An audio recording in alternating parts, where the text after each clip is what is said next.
राधे राधे दोस्तों। आज मैं आप सभी को बताऊंगी कब है महाशिवरात्रि, जाने उसका शुभ मुहूर्त और विधि पूजन और कथा मैं आप सभी को बताऊंगी।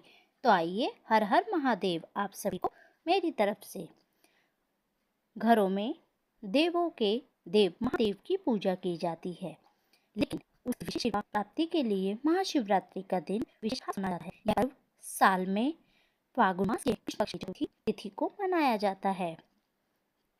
इस दिन हर साल फागुन मास में मनाया जाता है। इस दिन भगवान शिव माता पार्वती का विवाह हुआ था, इसलिए इस दिन परिवार की उपासना करने से वैवाहिक सुख का आशीर्वाद रखता है। इतना ही नहीं, शिवरात्रि पर सच्चे मन भाव से उपवास किया जाए तो मनचाहा वर पाने की मनोकामना भी पूरी होती है। कथाओं की माने तो महाशिवरात्रि पर भगवान शिव पृथ्वी पर मौजूद सभी शिवलिंग में विराजमान होते हैं।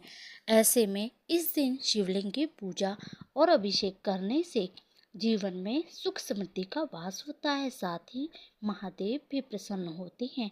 ऐसे में सवाल ये उठता है कि 25 में यह पर्व कब मनाया जाएगा, इस दिन कब और किस पूजन विधि द्वारा करनी चाहिए। आइए हम आप सभी को बताते हैं। इस साल फागुन मास के कृष्ण पक्ष की चतुर्थी तिथि की शुरुआत 26 फरवरी 2025 को सुबह 11:08 से होगी।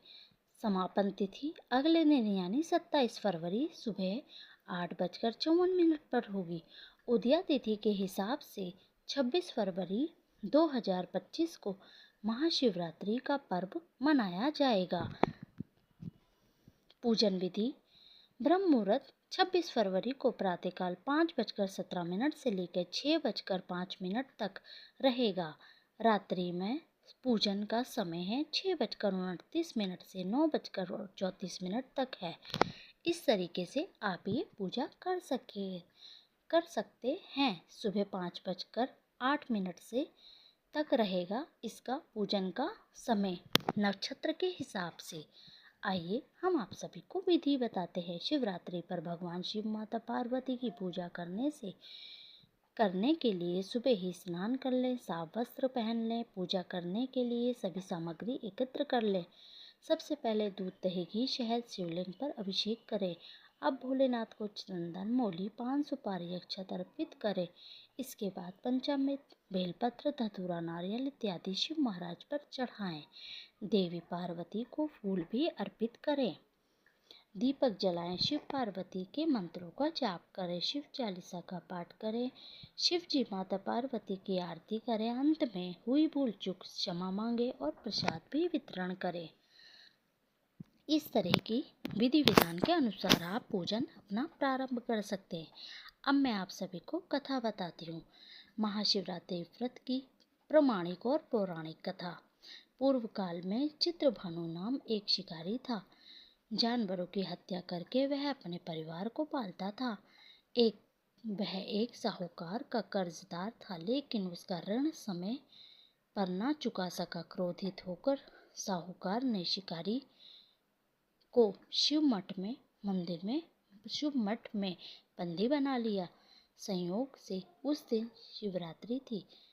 शिकारी ध्यान मग्न होकर शिव संबंधी धार्मिक बातें सुनता रहा। चतुर्थी को उसने शिवरात्रि व्रत की कथा भी सुनी। शाम होते ही साहूकार ने उसे अपने पास बुलाया और ऋण चुकाने के विषय में बात की। शिकारी अगले दिन सारा ऋण लौटा देने का वचन देकर बंधन से छूट गया। अपनी दिनचर्या से भांति वह जंगल में शिकार के लिए निकला, लेकिन दिन भर बंदी गृह में रहने के कारण भूख प्यास से व्याकुल था। शिकार खोजता हुआ वह बहुत दूर निकल गया। जब अंधकार हो गया तो उसने विचार किया कि रात यहीं बितानी पड़ेगी। वह वन एक तालाब के किनारे एक बेल के पेड़ के नीचे बेल पर चढ़कर रात बिताने का इंतजार करने लगा। बिल्व वृक्ष के नीचे शिवलिंग था, जो बेलपत्र से ढका हुआ था। शिकारी को पता न चला। पड़ाव बनाते समय उसने जो टहनी तोड़ी वह संयोग से शिवलिंग पर गिरती चली गई। इस प्रकार दिन भर भूखे प्यासे शिकारी का व्रत भी हो गया और शिवलिंग पर बेलपत्र भी चढ़ गया। एक पहर रात्रि बीत जाने पर एक गर्भिणी हिरनी तालाब पर पानी पीने पहुंची। शिकारी ने धनुष पर तीर चढ़ाकर ज्यों ही प्रचंड खींची। हिरनी बोली, मैं गर्भिणी हूँ, शीघ्र ही प्रसव करूंगी। तुम एक साथ दो जीवों की हत्या करोगे, वह ठीक नहीं है। मैं बच्चे को जन्म देकर शीघ्र ही तुम्हारे समक्ष प्रस्तुत हो जाऊंगी, तब मार लेना।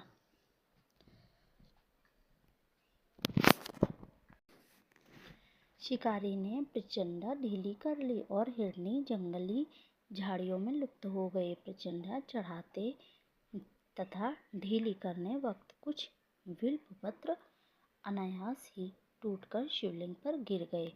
इस प्रकार उससे अनजाने में ही प्रथम प्रहर की पूजन भी संपन्न हो गया। कुछ ही देर बाद एक हिरनी उधर निकली। शिकारी की प्रसन्नता का ठिकाना न रहा। समीप आने पर उसने धनुष का बाण चढ़ाया।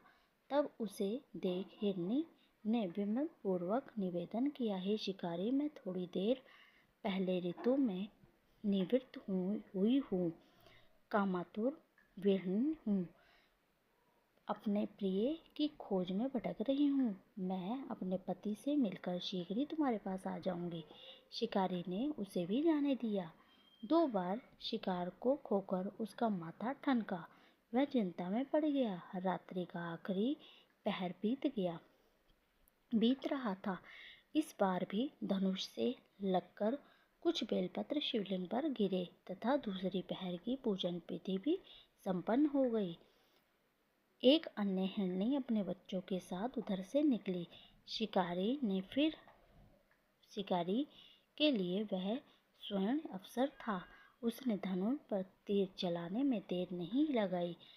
वह तीर छोड़ने ही वाला था। हिरनी बोली, हे शिकारी, मैं इन बच्चों को अपने पिता के हवाले करके लौट के आऊंगी।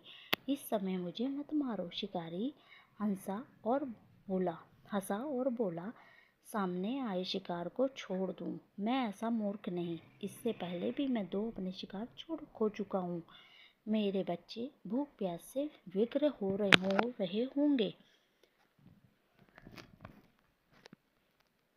उत्तर में हिरनी ने फिर कहा, जैसे तुम्हें अपने बच्चों की ममता सता रही है, ठीक वैसे ही मुझे भी है।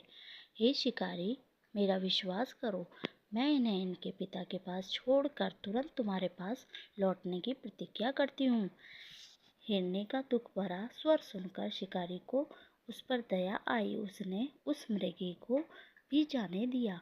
शिकारी के अभाव में तथा भूख प्यास से व्याकुल शिकारी अनजाने में ही बेलपत्र वृक्ष पर बैठा बेलपत्र तोड़ कर नीचे फेंकता जा रहा था। वो फटने को हुई तो एक हष्ट-पुष्ट मृग उसी रास्ते पर आया। शिकारी ने सोच लिया, इसका शिकार वह अवश्य करेगा। शिकारी की तनी प्रचंड देखकर मृग विनीत स्वर में बोला, हे शिकारी, यदि तुमने मुझसे पूर्व आने वाले 3 मृगियों और छोटे छोटे बच्चों को मार डाला होता तो मुझे भी मारने में विलंब न करो, ताकि मुझे उनके वियोग में एक क्षण भी दुख न सहना पड़े। मैं उन हिरनियों का पति हूँ। यदि तुमने उन्हें जीवन दान दिया तो मुझे भी कुछ क्षण का जीवन दान देने की कृपा करो। मैं उनसे मिलकर शीघ्र ही तुम्हारे समक्ष उपस्थित हो जाऊंगा। मृग की बातें सुनकर शिकारी के सामने पूरी रात एक घटना चक्र घूम गया। उसने सारी कथा मृग को सुना दी। तब मृग ने कहा, मेरी तीनों पत्नियां जिस प्रकार प्रतिज्ञाबद्ध होकर गई है, मेरी मृत्यु से अपने धर्म का पालन नहीं कर पाएंगी। अतः जैसे तुमने उन्हें विश्वास पात्र मानकर छोड़ा है, वैसे ही मुझे भी जाने दो। मैं उन सबके पास तुम्हारे सामने शीघ्र ही उपस्थित हो जाऊंगा।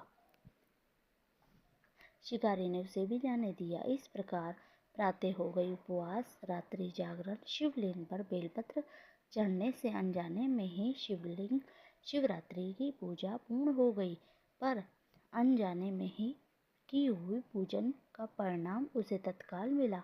शिकारी का हिंसक हृदय निर्मल हो गया। उसने भगवत शक्ति का वास हो गया, उसमें भगवत शक्ति का वास हो गया। थोड़ी ही देर में वह मृग सह परिवार शिकार के समक्ष उपस्थित हो गया ताकि वह उनका शिकार कर सके। किंतु जंगली पशुओं की ऐसी सत्यता और सात्विकता एवं सामूहिक प्रेम भावना देखकर शिकारी को बड़ी ही ग्लानि हुई। उसने मृग परिवार को जीवन दान दे दिया। अनजाने में ही शिवरात्रि का व्रत का पालन करने पर भी शिकारी को मोक्ष की प्राप्ति हुई।